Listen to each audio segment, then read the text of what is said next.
மறுமை இன்ப வாழ்வு. உயர் பிறப்பில் பெரிய தேக கரணங்களை பெற்று பெரிய முயற்சியால் பெரிய விஷயங்களை பல நாள் அனுபவிக்கின்ற இன்பத்தை மறுமை இன்ப வாழ்வு அப்படி சொல்கிறார். அது என்ன பெரிய தேக கரணம்? இங்கே சிறிய தேக கரணம், அங்கே பெரிய தேக கரணம்னு சொல்கிறாங்க. இப்போது அதுக்கு வள்ளல் பெருமான் உரைநடை பகுதியில் தேவர்னா யார், மனிதர்னா யாருன்னு சொல்லுவார். தேவர்னா யாரோ கிடையாது, ஏதோ வான் உலகத்தில் வாழறவங்க கிடையாது, நமக்குள்ளாரே எல்லாமே இருக்கிறாங்க, நம்மக்கிட்டேயே எல்லாமே இருக்கிறாங்க. என்னென்னா தன்னளவில் மட்டும் சுயநலமாக வாழறான்னா அவன் மனுஷன். இப்போ இந்த இம்மை இன்ப வாழ்வு பாருங்களேன்.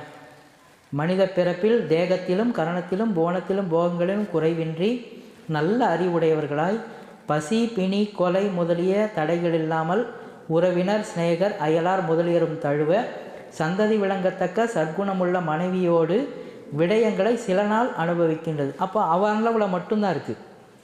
இவன் அளவில் இருந்தால் அவன் மனுஷன்.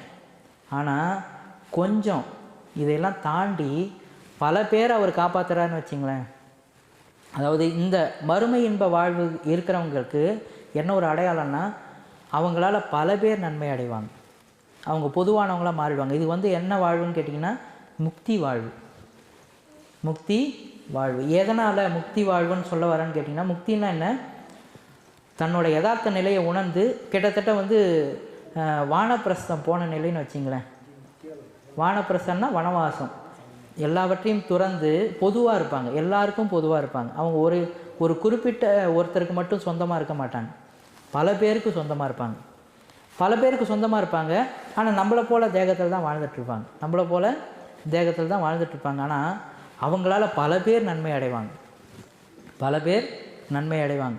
அந்த வாழ்க்கையை சொல்கிறார் பாருங்க.